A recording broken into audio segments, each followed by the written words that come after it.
이미 추수기는 좀 우리가 끝난 시간들이지만 우리가 미국의 전통적인 예를 따라서 11월 셋째 주일을 추수감사절로 지킵니다.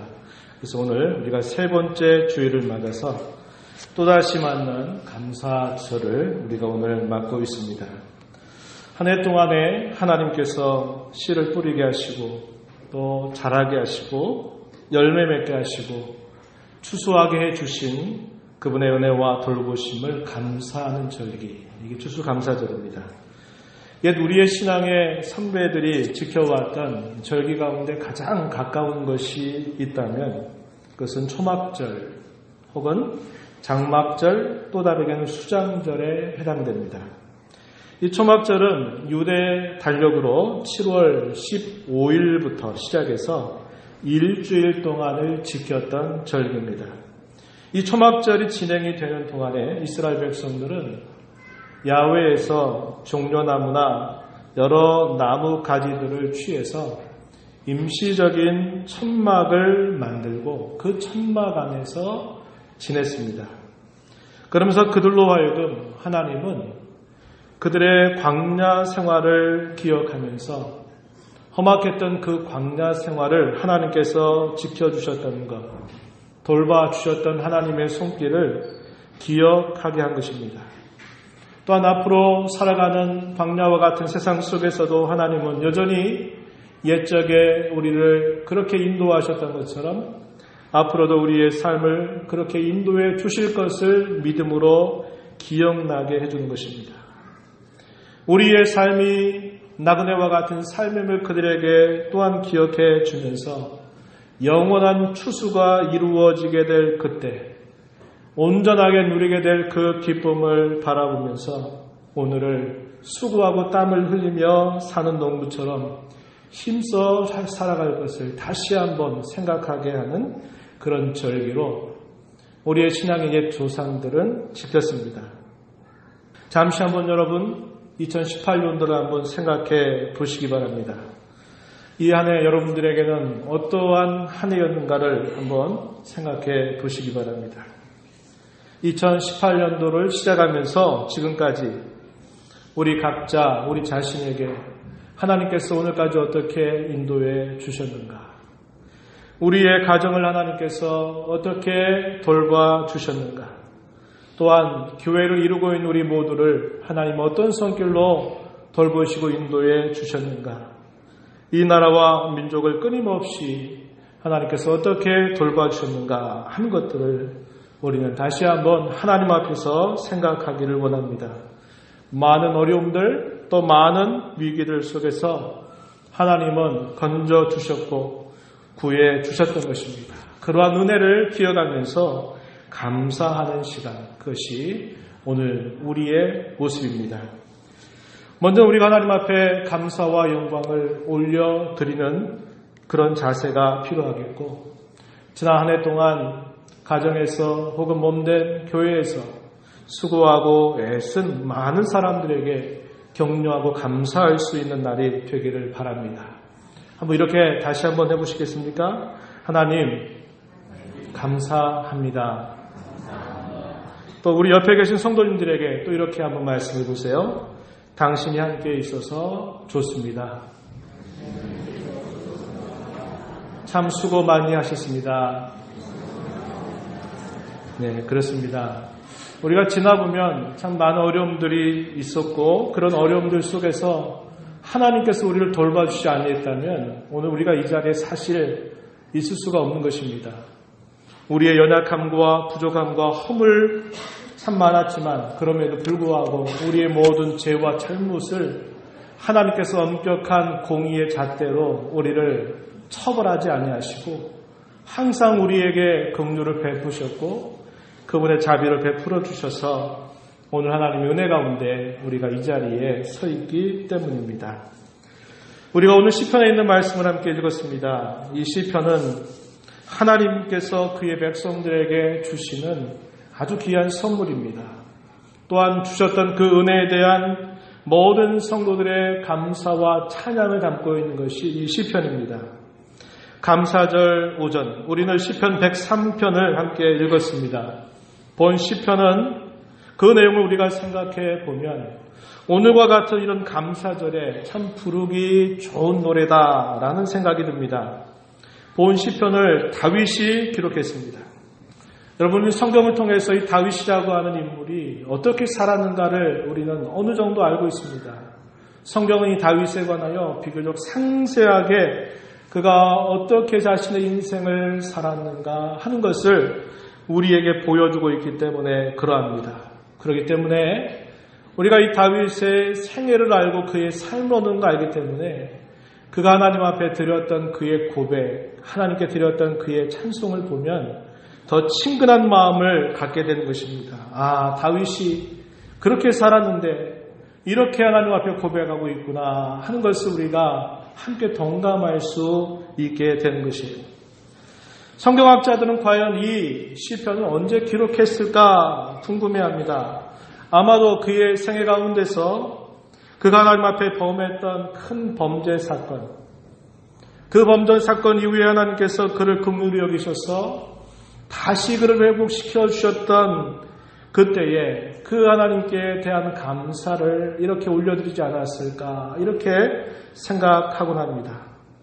우리가 그 내용들을 살펴보겠지만 어느 정도 이해가 되는 표현이에요.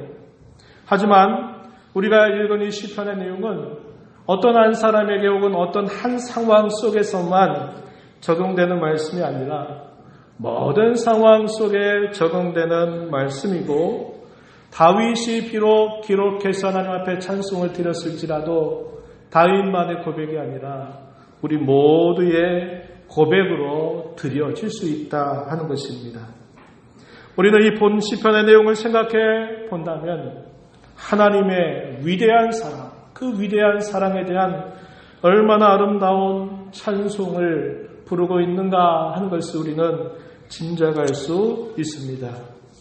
오늘 우리가 읽은 말씀은 이렇게 시작합니다. 내 영혼아 여호와를 송축하라 이렇게 시작했습니다.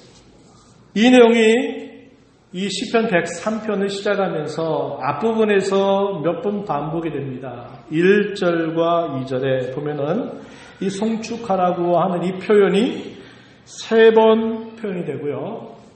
우리가 읽지 않았습니다만 이 시편의 마지막 20절부터 22절에 보게 되면 이 송축하라라고 하는 표현이 4번이 반복이 되고 있습니다. 그래서 우리가 읽는 이 시편 103편은 송축하라라는 말로 시작을 하고 송축하라라는 말로 마무리를 짓고 있다라는 것입니다.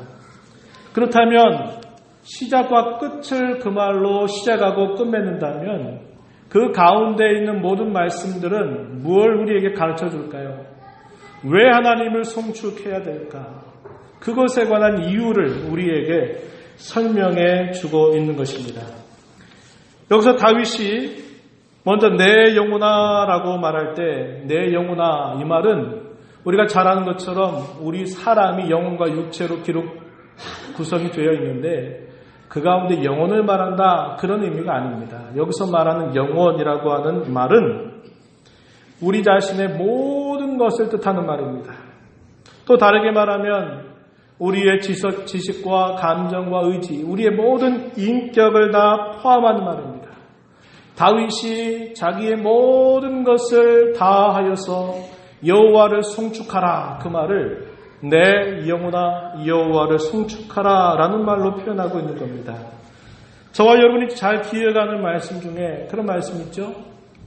마음을 다하고 뜻을 다하고 힘을 다하여 주 너희 하나님을 사랑하라 라는 그 표현, 마음을 다하고 뜻을 다하고 힘을 다하라 라고 하는 이 표현이 여기 내 영혼아 라고 하는 표현과 비슷한 의미라고 하는 것입니다. 다윗은 처음에는 자신의 영혼을 부릅니다. 내 영혼아, 나의 모든 것들아 이렇게 시작을 하지만은 나중에 가서 보게 되면 자기 자신만이 아니라 천군과 천사들을 향하여서도 여호와 하나님을 송축하라 이렇게 말하고요.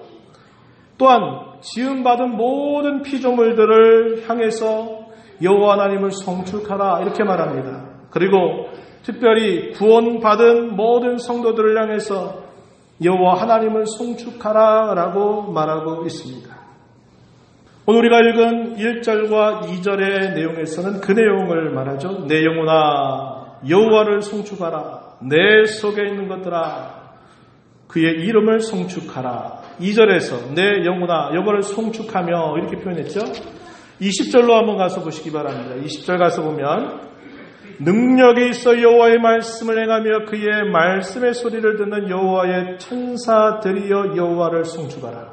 21절에 모든 천군이여 여호와를 송축하라.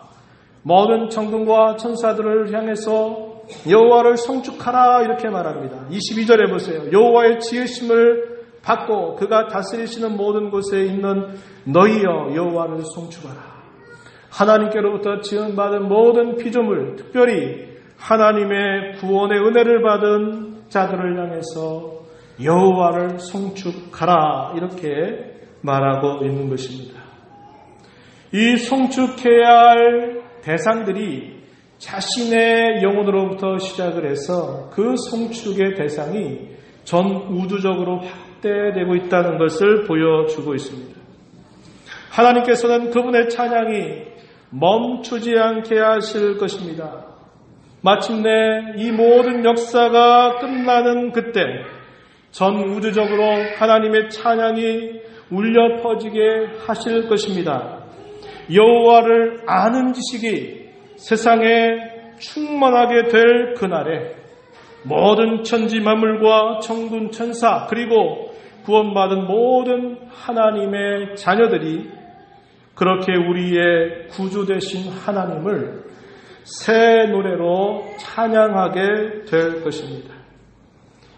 시편 111편 10절 말씀에 보면은 이런 말씀이 주어져요.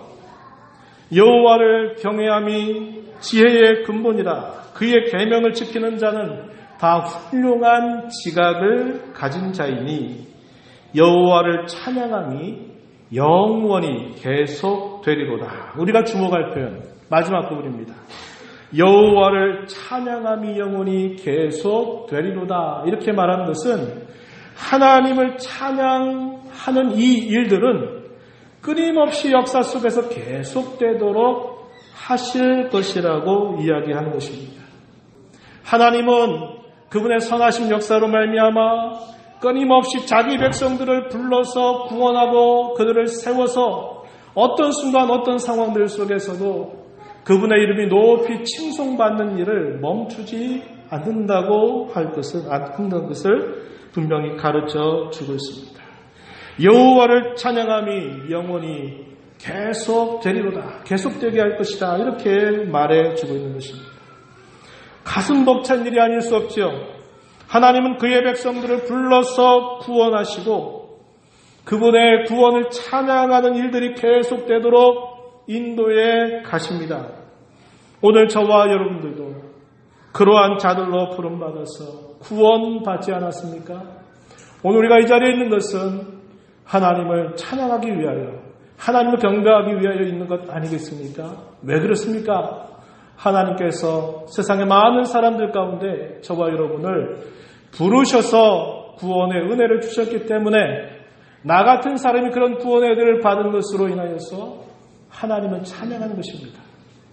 우리는 그런 하나님의 역사의 한 순간에 부름받아서 오늘 이 자리에 있는 것이고 그 하나님을 높이 찬양하고 있는 것입니다.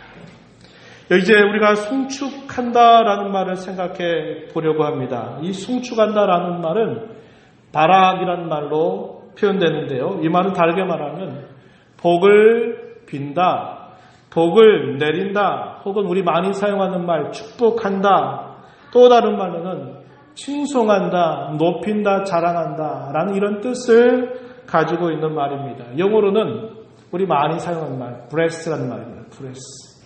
내가 너를 축복한다.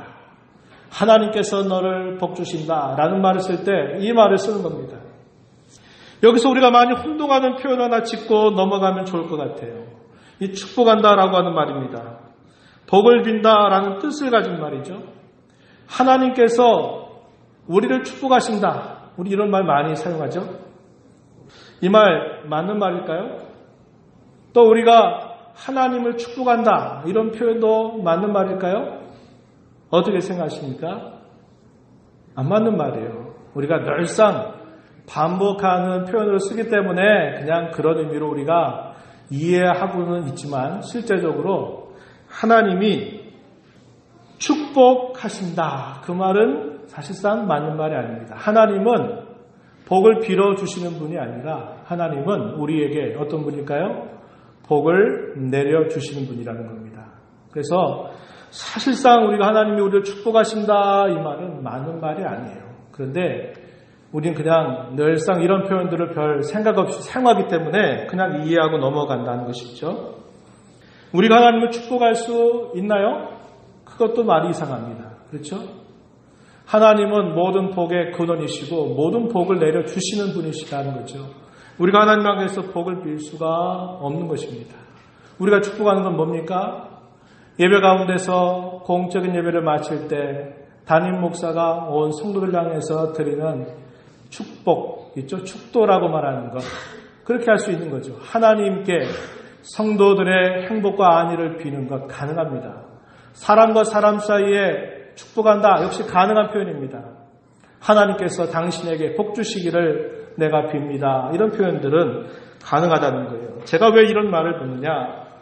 여호와를 송축한다라고 하는 말의 의미는 여호와를 축복한다, 여호와께 복을 빈다, 여호와께 복을 준다라는 뜻이 아니라 무슨 뜻이냐면 여호와 하나님을 칭송한다, 하나님을 높인다, 하나님을 자랑한다라는 뜻이라는 것입니다. 그래서 여기 여호와를 송축하라 이 말은 여호와 하나님을 내가 높인다는 말이고 하나님께 찬양을 드린다는 말이고 하나님을 내가 자랑한다라고 하는 뜻을 가진 말임을 설명하기 위한 것입니다. 그렇다면 왜 여호와 하나님을 송축해야 할까요? 그 이유를 우리가 살펴보면 다윗은 우리가 읽은 본문 2절의 뒷부분에서 그 이유를 분명하게 밝혀줍니다. 103편 2절 뒤에 가서 보니까 뭐라고 말하냐면 한마디로 말하면 그의 모든 은택 때문임을 이야기해주고 있습니다. 여기 은택이라는 말은 쉽게 은혜라는 말로 여러분들이 이해하셔도 되는 표현입니다. 하나님께서 값없이 베풀어 주시는 선물, 이런 표현으로 은혜라는 말로 이해해도 되는 표현이에요.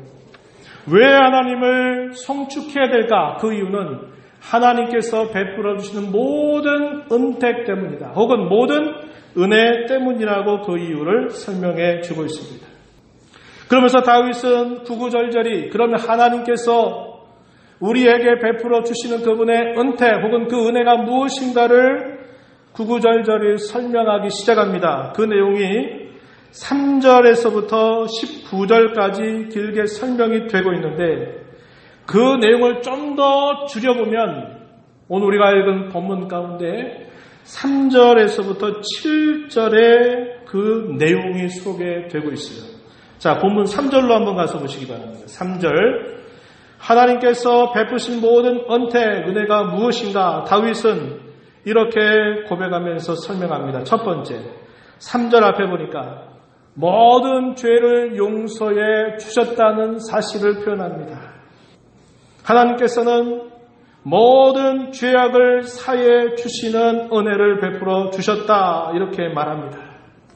죄로부터 자유로울 수 있는 인생은 이 땅에 그 어느 누구도 없습니다. 우리가 아무리 죄를 짓지 않으려고 하여도 그 죄는 우리를 결코 피해가지 않고 그 죄는 우리에게 심판과 벌을 끊임없이 요구하고 있는 것입니다. 우리의 마음속에 일어나는 수많은 그런 죄악된 생각들과 우리의 말과 행동으로 표현되는 그 수많은 죄악들을 우리가 아무리 하도 벗어날 수가 없는 것입니다. 우리의 양심의 가책을 받게 되고 그 양심의 가책은 우리가 누릴 수 있는 참된 평안과 기쁨을 빼앗아 가게 되는 것입니다. 그러한 모든 죄로부터 하나님께서 그것을 면제해 주신다, 용서해 주신다 이렇게 표현했습니다. 12절 가서 한번 잠깐 보시죠. 12절 동이 서에서 먼 것 같이 우리의 죄가를 우리에게서 멀리 옮기셨다 이렇게 좀 더 설명을 곁들입니다. 동이 서에서 먼 것처럼 우리의 모든 죄를 멀리 옮겨주시는 은혜를 베푸셨다. 이렇게 설명하고요. 또 두 번째 다시 본문으로 가서 보면 또 뭐라고 말합니까? 하나님께서 베푸신 은택의 두 번째를 소개하기를 내 모든 병을 고쳐주시는 은혜를 베푸셨다. 이렇게 말합니다. 여기서 병을 고쳐주셨다 하는 것은 우리가 먼저 생각해야 할 것은 우리 영혼의 깊은 질고와 질병, 회복될 수 없는 우리 영혼의 이러한 병으로부터 우리를 고쳐주시는 은혜를 베푸셨다. 우리의 연약한 육체를 돌봐주시고 우리의 육체를 치유하셨다 하는 것도 역시 그런 다음에 우리가 생각할 수 있는 내용이 되는 것입니다. 14절에서는 또 뭐라고 다윗은 고백하냐면 그가 우리의 체질을 아시고 우리가 단지 먼지뿐임을 기억하신다. 우리가 얼마나 연약하고 부족한 자인가를 하나님은 기억하시고 우리의 모든 그런 질고를 고쳐주시는 은택을 베푸셨다. 이렇게 말합니다. 4절로 가서 보면 또 뭐라고 말합니까? 4절에서는 내 생명을 파멸해서 속량하셨다. 죽음의 늪에서 심판의 그늘 아래에서 속량해 주셨다. 값을 지불하고 거기에서 건져 주셨다 하는 것을 속량하다라는 말로 쓰고 있는 겁니다. 어떠한 속량입니까? 하나님이 사랑하시는 독생자 예수 그리스도를 우리를 대신해서 내어 주시는 그러한 값으로 우리를 건져 주셨다. 이렇게 성경은 우리에게 가르쳐 주고 있습니다. 뿐만 아니라 4절 이어지는 말씀을 보니까 인자와 긍휼로 관을 씌워 주시는 은택을 베푸셨다. 이렇게 말합니다. 여러분 우리가 읽은 뒷부분에 한번 가서 보실까요? 8절 이하의 말씀 한번 보시죠. 여호와는 긍휼이 많으시고 은혜로우시며 노하기를 더디하시고 인자하심이 풍부하시도다. 자주 경책하지 아니하시며 노를 영원히 품지 아니하시리로다. 우리의 죄를 따라 우리를 처벌하지는 아니하시며 우리의 죄악을 따라 그대로 갚지는 아니하셨다. 하늘이 땅에서 높은 것처럼 그의 인자하심이 크시다라고 이렇게 말하는 것입니다. 다윗은 하나님의 인자와 긍휼을 생각할 때 그 베푸시는 그 은혜가 너무나도 감사하고 너무나 감격스러운 것입니다. 5절에서는 좋은 것으로 소원을 만족하게 하셔서 독수리와 같이 새롭게 해주셨던 은택을 고백하고 있습니다. 그가 수많은 대적자들에 의해서 쫓기면서 얼마나 많은 고난과 어려움을 당했는지 모릅니다. 그러나 하나님은 그때그때마다 그에게 새로운 힘을 주시고 그 위기로부터 벗어날 수 있도록 도와주셔서 그가 지치지 않도록 쓸어 넘어지지 않도록 오히려 대적자보다도 더 힘이 있도록 그를 인도하셨던 것을 이렇게 고백하고 있는 것이죠. 6절에 가서 보면 의로운 일, 공의로운 일이라는 말보다는 의로운 일, 그게 더 좋은 표현입니다. 의로운 일을 행하셨다. 이 말은 하나님께서 하신 그 약속의 말씀을 결코 바꾸지 아니하시고 신실하게 이루신다. 이걸 의로운 일이라고 설명하고 있습니다. 억압당하는 모든 자를 위하여 정의를 행하신다. 그랬는데 이 억압당하는 자는 그냥 억압당하는 사람을 말하는 게 아니라 신앙적으로 억압당하는 인물을 말하는 것입니다. 의를 위해서 박해를 받는다든지 하나님의 뜻을 따라서 당하는 그런 많은 시련들을 겪는 사람, 그러한 사람들을 위해서 하나님은 정의를 행하시는 은택을 베푸신다. 이렇게 말하는 것입니다. 마지막 7절 말씀 뭐라고 말하냐면 그의 행위와 그의 행사를 알려주시는 은택을 베푸셨다. 다윗은 그렇게 고백하고 있습니다. 이것은 매우 중요한 사실입니다.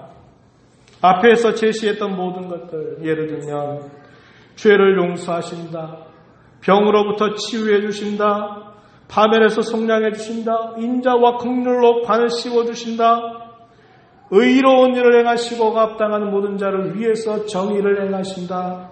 이 모든 하나님의 행사, 하나님의 일들을 어떻게 해주셨다고요?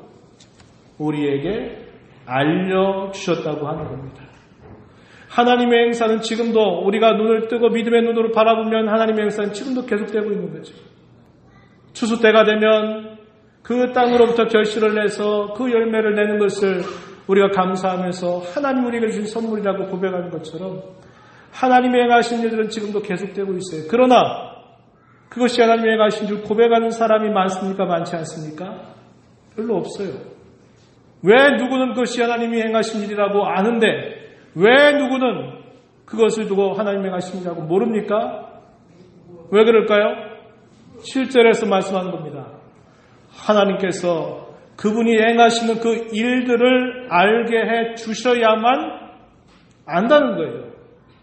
어떤 사람은 이 모든 추수의 열매를 보면서 기뻐하는 것으로 끝나요. 그러나 적어도 저와 여러분 이 자리에서 우리에게 추수를 하시게 하신 그 하나님의 은혜를 우리는 생각하면서 감사와 영광을 돌리고 있는 것 아니겠습니까? 왜 그럴까요?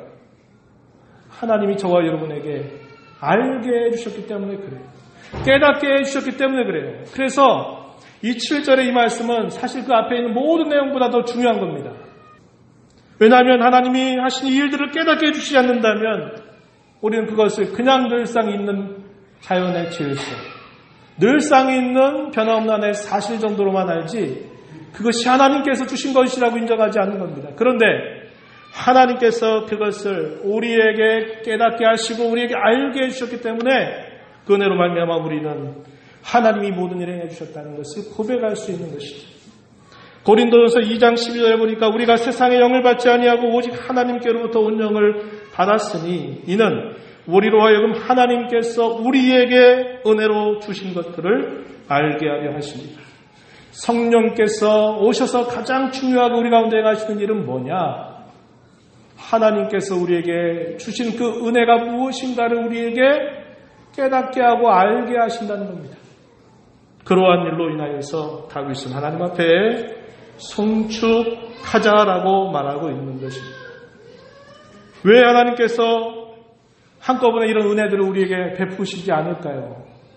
한꺼번에 모든 것을 다 끝내버리시면 참 좋겠는데 하나님 우리에게 한편으로 은혜를 베푸시면서도 끊임없이 우리의 삶 속에서 또 어려움을 겪도록 때로는 내버려 두시기도 하는 거예요. 저는 세 가지 정도 이유로 생각합니다. 하나는 잊지 않도록 하기 위한 것이라는 거예요. 우리 사람의 가장 치명적인 문제는 뭐냐? 잊어버리는 거예요. 돌아서면 잊어버립니다. 필요할 때는 찾는다고도 하다가 순간 돌아서면 그 어려움이 지나고 돌아서면 언제 그랬냐는 듯이 잊어버려요. 이게 우리 사람이 갖는 치명적인 문제입니다. 하나님께서 한꺼번에 이 모든 것들을 우리에게 다 바꿔서 우리를 한꺼번에 완전하게 거룩하게 하고 우리로부터 완전히 죄로부터 떠나게 하시도록 하시는 게 아니라 위기의 순간순간들마다 살짝 넘어가도록 우리를 도와주시는 것은 우리로 하여금 하나님 베푸신 은혜를 잊지 않도록 하시는 뜻이 있다는 거예요. 두 번째는 하나님을 끊임없이 찬양하도록 하나님이 우리를 베푸시는 그 은혜를 기억하면서 하나님께서 또 이러한 은혜를 오늘도 또 베풀어 주셨구나. 내일도 또 이런 은혜를 베푸실 것이구나 하는 것을 우리에게 기대하게 하는 겁니다. 그래서 끊임없이 하나님을 찬양하게 하기 위한 목적이 있다는 거예요. 마지막으로는 하나님을 언제나 경외하게 하기 위한 뜻이 있다는 거예요. 여러분 다윗의 생애 10년 동안의 방랑생활을 한번 생각해 보세요. 그가 무슨 이유 때문에 사울에게 쫓겨야만 됐습니까? 그가 뭘 잘못했기 때문에 많은 제적자들에서 수많은 박해를 당해야만 했습니까? 무고하게 이유 없이 까닭 없이 사울왕의 시기를 받아서 그는 죽음의 위협을 10년 세월 동안 끊임없이 받았어요. 그런데 그 위기 가운데서 이제 다윗은 끝났다. 다윗은 죽었다. 라고 생각할 것 같은데 어떻게 하나님 역사하셔요? 그 위기의 순간을 지나가도록 도와주셔요. 그런데 사울이라고 하는 사람을 한꺼번에 하나님이 처단하지 않으세요. 그대로 내버려 두세요. 위기 지나고 나면 또 뭐 해야 될까요? 또 도망해야 됩니다. 도망 안 하는 삶을 살고 싶은데 또 도망해야 돼. 왜? 그 위기는 벗어났지만 또 위기는 또 계속되거든요. 왜 그럴까요? 그 많은 그런 경험들 속에서 다윗은 우리가 잘 아는 수많은 시편의 고백들을 뿜어내는 겁니다. 하나님을 떠나서는 난 한순간도 살 수 없다. 하나님이 도와주시지 않으면 나는 아무것도 할 수 없다고 하는 사실을 경험하고 하는 것입니다. 하나님께서 저와 여러분의 삶에 이런 위기 때문에 나는 안 될 것 같다, 쓰러질 것 같다 생각하는데 하나님이 그 위기를 벗어나게 해주세요. 아, 하나님이 이렇게 도와주시는구나 알게 됩니다. 그럼 모든 게 다 상황이 역전되면 좋은데 그 어려움이 지나가면 또 어려움이 또 있어요, 없어요? 또 있어요. 그럼 우리 또 뭘 해야 됩니까? 하나님을 또 찾아야만 되는 거예요. 하나님을 찾게 하기 위해서, 하나님과 언제나 함께하는 삶을 살기 위해서 하나님은 우리에게 어려움들을 건너가게 할 때 확 끝내버리는 게 아니라 그 어려운 순간에 안 될 것 같은데 도와주셔서 넘어가게 하시는 거예요. 하나님만 온전히 바라보고 하나님만 온전히 의지하도록 하시기 위한 그분의 뜻이 있다는 것입니다.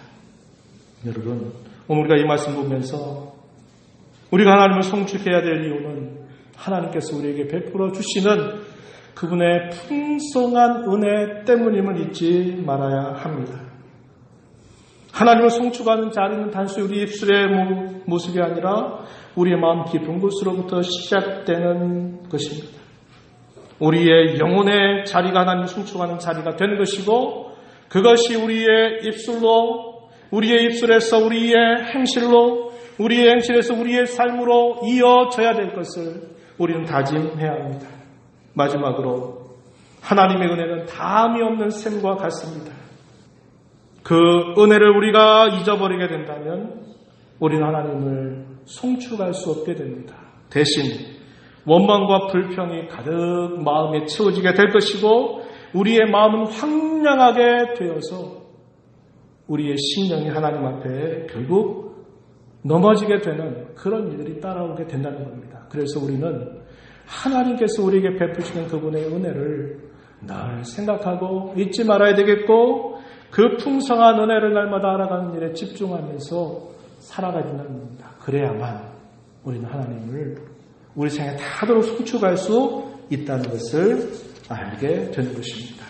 이런 하나님의 은혜가 우리 모두에게 함께하기를 축복합니다.